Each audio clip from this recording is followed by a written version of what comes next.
Hi. 19 വയസ്സുകാരിയെക്കുറിച്ച് ഒരു video ഇന്നലെ ചെയ്ത് അതോടുകൂടി സ്റ്റോപ്പ് ചെയ്യണമെന്നാണ് ഞാൻ വിചാരിച്ചത് ആ വിഷയം. പക്ഷേ കൂടുതൽ വിശദ വിവരങ്ങൾ ഓരോരുത്തരായിട്ട് ഇങ്ങനെ അയച്ചു തരുന്നുണ്ട്. അപ്പോൾ ഇന്ന് പുതിയൊരു വിവരം കിട്ടിയെന്ന് പറഞ്ഞാൽ ഇന്നലെ നമ്മൾ വീഡിയോ ചെയ്യുമ്പോൾ ഈ വിവരമൊന്നും ഞാൻ അറിഞ്ഞിരുന്നില്ല. ഇന്നാണ് കൂടുതൽ വിവരങ്ങൾ കിട്ടിയത്.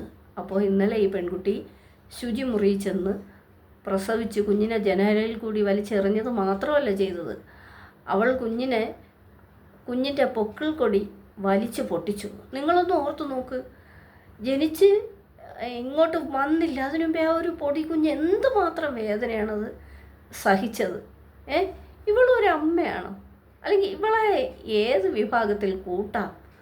സ്ത്രീകളുടെ കൂട്ടത്തിലോ? വല്ലാത്തൊരു ധൈര്യവും തൻ്റെ ഇടമൊക്കെ നിറഞ്ഞൊരു പെൺകുട്ടിയാണ് കേട്ടോ, നമുക്ക് പറയാതിരിക്കാൻ വയ്യ. എന്തെന്ന് വെച്ചാൽ 19 വയസ്സല്ലേ ഉള്ളൂ. 19 വയസ്സ് പ്രായപൂർത്തിയായ കുട്ടിയാണ്. അല്ല ഞാൻ പറയുന്നത്, ഒരു കുഞ്ഞിനെ ഗർഭം ധരിക്കുക, ഹോസ്പിറ്റലിൽ വരിക, കൊഴുപ്പാണെന്ന് പറയുക, പെയിൻ കില്ലർ തന്നാൽ മതിയെന്ന് പറയുന്ന ഡോക്ടറെ എന്തെല്ലാം പറഞ്ഞ് പറ്റിക്കാമോ അതൊക്കെ ചെയ്യുന്നുണ്ട്. എന്നിട്ട് ശുചിമുറി പോവുക, പ്രസവിക്കുക, കുഞ്ഞിനെ വലിച്ചെറിയുക, കുഞ്ഞിൻ്റെ പൊക്കിൾ കൊടി വലിച്ചു പൊട്ടിക്കുക, ദാരുണമായ വിധത്തിൽ ആ കുഞ്ഞിനെ ഇത്രമാത്രം ഉപദ്രവിക്കാൻ ഇവൾക്കാരെങ്കിലും ധൈര്യം കൊടുത്തതാണോ? ഇവളെന്തിനാ കുഞ്ഞിനോട് ഇത് ചെയ്തു? എത്ര വിചാരിച്ചിട്ടും ചിന്തിച്ചിട്ടും അതെനിക്ക് അങ്ങോട്ട് മനസ്സിലാകുന്നില്ല. നിനക്ക് വേണ്ടെങ്കിൽ നീ പ്രസവിച്ച് അവിടെ ആ ബെഡിൽ കിടത്തിയിട്ട് നിനക്ക് വേണമെങ്കിൽ എങ്ങോട്ടെങ്കിലും പോകാമായിരുന്നല്ലോ. അത് ചെയ്യുന്നത് തന്നെ വലിയ തെറ്റാണ്. ഞാൻ പറഞ്ഞത് ഈ കുഞ്ഞിനെ വേണ്ടാത്തതുകൊണ്ടാണല്ലോ നീ ഇതൊക്കെ ചെയ്തത്. പക്ഷേ ആ ഒരു പൊടിക്കുഞ്ഞിനെ ഇങ്ങനെയൊക്കെ ചെയ്തിട്ട് രക്ഷപ്പെട്ട് വേറെ കല്യാണമൊക്കെ കഴിച്ച് സുഖമായിട്ട് കഴിയാമെന്ന് വിചാരിച്ചു. ഇങ്ങനെയുള്ള പെൺകുട്ടികൾ പലപ്പോഴും പഠിക്കാൻ വിടുമ്പോൾ അവർ ഇതൊന്നും ചിന്തിക്കുന്നില്ല.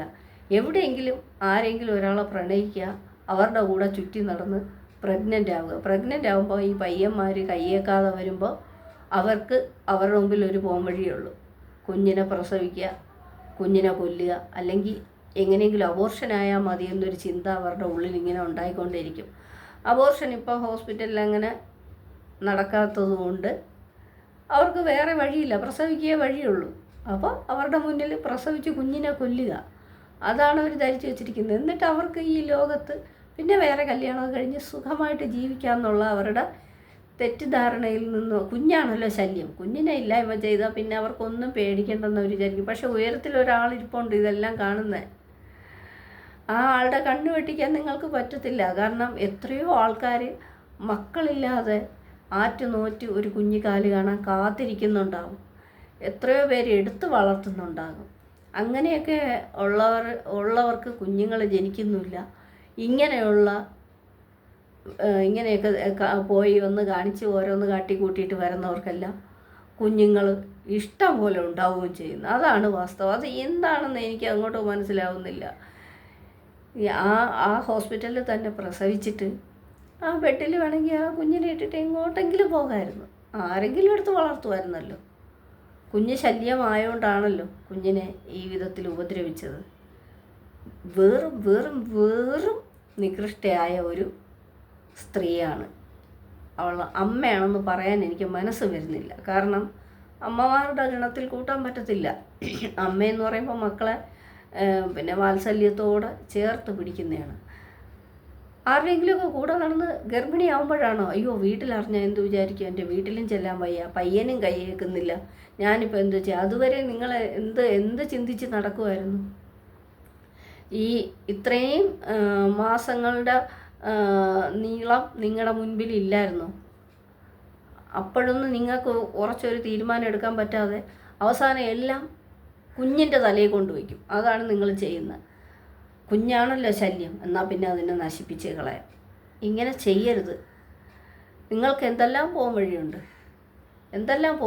നിങ്ങൾ പ്രസവിച്ചിട്ട് നിങ്ങൾ ആ കുഞ്ഞുങ്ങളെ അമ്മത്തൊട്ടിലുണ്ടല്ലോ അവിടെ കൊണ്ടാക്കാം, അല്ലെങ്കിൽ ഏതെങ്കിലും ഒരു അനാഥ മന്ദിരത്തിൻ്റെ മുന്നിൽ കൊണ്ട് സുരക്ഷിതമായിട്ട് കിടത്തിയിട്ട് അങ്ങനെ രക്ഷപ്പെടുന്നത് നല്ലതെന്നല്ല ഞാൻ പറയുന്നു. നിങ്ങൾക്ക് കുഞ്ഞിനെ വേണ്ടെങ്കിൽ എന്തെല്ലാം ചെയ്യാം. ഒരു ചോര കുഞ്ഞിനെ ഇത്രയും ഉയരത്തുനിന്നെടുത്ത് ദൂരേക്ക് എറിയാൻ എങ്ങനെ തോന്നി? ദുഷ്ടഹൃദയമേ, എനിക്ക് എങ്ങനെ തോന്നി? ആലോചിച്ചിട്ട് എത്രയും ഒന്നും ഒരു പിടി കിട്ടുന്നില്ല ഗൈസ്. അപ്പോൾ ഇതിനെക്കുറിച്ച് കൂടുതൽ വിവരങ്ങൾ കിട്ടുമ്പോഴൊക്കെ നമ്മൾ വീഡിയോ ചെയ്യും. അപ്പോൾ ഇത്രയെങ്കിലും ഈ സമൂഹത്തിനോട് പറഞ്ഞില്ലെങ്കിൽ എനിക്ക് എൻ്റെ മനസ്സ് വല്ലാതെ ഞാൻ കലങ്ങിപ്പോയി കേട്ടോ. കുഞ്ഞിൻ്റെ പൊക്കിൾ കൂടിയൊക്കെ വലിച്ചു പൊട്ടിച്ചെന്ന് കേട്ടപ്പോഴത്തേക്കും എന്തോ ചെയ്യാനാ? ഇങ്ങനെയുള്ള നികൃഷ്ട ജന്മങ്ങൾക്ക് ഈ ഭൂമിയിൽ ജീവിച്ച് ഇതുപോലെയൊക്കെ കാണിക്കാനായിട്ട് അവസരങ്ങളുണ്ടല്ലോ എന്നാണ് ഞാൻ ആലോചിച്ച് പോകുന്നത്. അപ്പോൾ പുതിയൊരു വീഡിയോ ആയിട്ട് അടുത്ത് നമുക്ക് കാണാം. ഓക്കേ.